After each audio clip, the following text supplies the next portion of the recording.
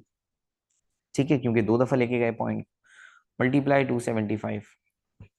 चलें अब इसे कैंसिल करेंगे, 5 1 ज़ा 5, 5 5 ज़ा 25। सही है, 5 1 से 5, 5 5 ज़ा 25। चलें आगे देखते हैं। अभी 10⁻⁻1 ये मल्टीप्लाई और ये नीचे जाके क्या हो जाएगी, डिवाइड। सो वॉल्यूम बराबर है 5 मल्टीप्लाई 10⁻⁻² मल्टीप्लाई 275 डिवाइडेड बाय 10⁻⁻1। अब हम क्या करेंगे, जल्दी से 10⁻⁻1 को ऊपर ले आएंगे। तो जब हम 10⁻⁻1 को ऊपर लाएंगे तो ये हो जाएगा 10⁻+1। जब भी आप एक्सपोनेंट को ऊपर लेके जाते हैं तो वो अपनी साइन चेंज करते हैं। तो यहाँ -1 था, जब ऊपर गया तो क्या हो गया, +1। Then multiply 275। चलें अब हम इसको मल्टीप्लाई करने की कोशिश करते हैं, और हमारे पास जो एक्सपोनेंट की वैल्यू वो कितनी है, -2 और +1। ज़ाहिर -2 में से +1 निकालेंगे तो -1 बचेगा। अब हम क्या करेंगे, हम 5 को 75 से मल्टीप्लाई करते हैं। देखें 275 से मल्टीप्लाई करते हैं, कैसे, 5 5 ज़ा 25, तो 5 नीचे 2 ऊपर, 5 7 ज़ा 35, और 35 में 2 मिलाएंगे तो कितना आएगा, 37। तो 7 नीचे 3 ऊपर, 5 2 ज़ा 10, और इसमें 3 प्लस करेंगे तो हो जाएगा 1375। क्या आ जाएगा, 1375। अच्छा अब अगर आप ये एक्सपोनेंट हटाना चाहते हैं, सपोज आप चाहते हैं कि ये एक्सपोनेंट ना लगे, तो अब आप क्या करेंगे, देखें -1 को कैंसिल करने के लिए हमें +1 चाहिए। अभी पॉइंट अगर कहीं नहीं है तो पॉइंट यहाँ है, ठीक है। तो आप क्या करेंगे, पॉइंट को एक डिजिट आगे ले जाइए, तो अभी हो जाएगा 13 7.5 मल्टीप्लाई 10⁻+1, और 10⁻⁻1 पहले से थी। अब 10⁻⁻1 से 10⁻+1 कैंसिल हो गई, और हमारा जो वॉल्यूम आ गया वो कितना आ गया, 137.5। बट जो वॉल्यूम की यूनिट होगी वो क्या होगी, cm3। क्यों, हमने वॉल्यूम cm3 में यूज किया था, इसलिए जवाब में भी वॉल्यूम cm3 में ही आएगा।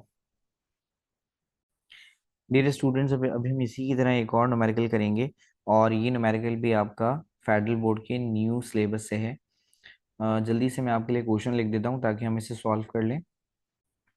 चलें भाई डियर स्टूडेंट्स, देखिएगा जरा जल्दी से। अब की दफ़ा आपको ए केमिकल कौन सा दे रहा है, LiOH, यानी ए केमिकल ये है। और दूसरा केमिकल क्या कह रहा है, H2SO4, यानी दूसरा केमिकल आपके पास ये है। तो हम क्या करेंगे, हम फॉर्मूला कैसे लगाते हैं, M1V1/N1 बराबर है किसके, M2V2/N2। सही है। चलिए अब ज़रा LiOH के लिए वैल्यू देखें। देखें LiOH के लिए मोलैरिटी कितनी गिवन है, 0.25। तो इसकी मोलैरिटी की जगह पर हम क्या लिख देते हैं, 0.25। और देखें इससे पीछे अगर आप जाएंगे न्यूमेरिकल में तो क्या कह रहा है, व्हाट वॉल्यूम, यानी वॉल्यूम हमें क्या करना है, मालूम। तो क्योंकि वॉल्यूम हमें मालूम करना है, इसलिए वॉल्यूम को ऐसे ही छोड़ देते हैं। अब रही बात नंबर ऑफ मोल्स की, ठीक है। तो नंबर ऑफ मोल्स के लिए आपको इक्वेशन में देखना पड़ेगा। तो देखें LiOH के कितने नंबर ऑफ मोल्स हैं, 2, तो आप इसको 2 से डिवाइड करते हैं। फिर आ जाए H2SO4 पे। तो H2SO4 की देखें मोलैरिटी कितनी गिवन है, 0.25। तो इसकी मोलैरिटी कितनी गिवन है, 0.25। जबकि इसका वॉल्यूम कितना है, देखें ज़रा थोड़ा सा और पीछे आएंगे तो वॉल्यूम मिल जाएगा। वॉल्यूम कितना है, 0.500 DM3। अब की दफा वैल्यू डीएम क्यूब में, तो आंसर भी डीएम क्यूब में निकालेंगे। ठीक है, देखिए वॉल्यूम दिया हुआ है, वॉल्यूम ही मालूम कर रहे हैं, तो जिस यूनिट में दिया हुआ होता है उसी यूनिट में हम निकाल देते हैं। बट अगर आप एक सिंगल फॉर्मूला यूज कर रहे हैं जिसमें वॉल्यूम एक दफा आ रहा है, तो आपको लाजमी तौर पे वो यूनिट चेंज करनी पड़ती है। अब देखिए पॉइंट के बाद जीरो की कोई अहमियत नहीं होती, तो आप समझ जाएं कि ये 0.500 नहीं, बस ये 0.5 ही है। सही है? तो मैं वॉल्यूम लिख रहा हूं जल्दी से, कितना है भाई, 0.5। अब रही बात कि आप इसके नंबर ऑफ मोल्स लिखें, तो देखें जरा जल्दी से देखें, इक्वेशन में सल्फ्यूरिक एसिड के कितने नंबर ऑफ मोल्स दिए हुए हैं। यहाँ पर सल्फ्यूरिक एसिड के नंबर ऑफ मोल्स मेंशन नहीं है, इसका मतलब कुछ नहीं होता, तो हम क्या लिखते हैं, 1 लिखते हैं। अब जल्दी से हम इसे क्या करेंगे, कैंसिल। कैसे? अगर आप गौर से देखें तो 0.25 यहाँ भी है और 0.25 यहाँ भी है, इसका मतलब ये दोनों तो एक दूसरे से क्या हो गए, कैंसिल आउट। आगे चलेंगे तो यहाँ से बचा है v/2 और यहाँ से बचा है सिर्फ 0.5। अब हम क्या करेंगे, 2 नीचे डिवाइड हो रहा है, ऊपर आके मल्टीप्लाई हो जाएगा, तो 0.5 मल्टीप्लाई बाय 2। चले 0.5 को जरा जल्दी से 2 से मल्टीप्लाई करते हैं। तो जब आप 0.5 को 2 से मल्टीप्लाई करेंगे, पहले आप इसे एक्सपोनेंट में ले आइए। तो जब आप इसे एक्सपोनेंट में लेके आएंगे तो ये कितना हो जाएगा, 5 मल्टीप्लाई 10⁻⁻1। आप 2 से मल्टीप्लाई कर दें। चलें, तो 5 2 ज़ा 10। मैंने क्या करा, 5 को 2 से मल्टीप्लाई कर दिया, तो 5 2 ज़ा कितना होता है, 10, और 10⁻⁻1 पहले से ही है। अच्छा, अगर आप ये देखें कि यहाँ पर अगर कुछ नहीं लिखा हुआ तो ज़ाहिर है पावर पॉजिटिव होगी, अगर कुछ नहीं होता तो +1 होता है ना। तो 10⁻+1 10⁻⁻1 से कैंसिल हो जाएगी, इसका मतलब वॉल्यूम तो हमारे पास बचा ही नहीं। तो वॉल्यूम आप क्या लिखेंगे, 1 dm क्यूब। आपका आंसर कितना है, 1 dm क्यूब। यहाँ पर आपके पास सॉल्यूशन स्टोइचियोमेट्री का टॉपिक एंड हो गया, और होपफुली ये चैप्टर भी आपका जो है वो बहुत अच्छे से कवर हो गया है। अब इंशाल्लाह अगली क्लास में हम नए चैप्टर्स को स्टार्ट करेंगे, और वक्तन फ़वक्तन हम इस चैप्टर की वर्कशीट्स, टेस्ट भी पर भी डिस्कशन करते रहेंगे। ठीक, अल्लाह हाफिज़।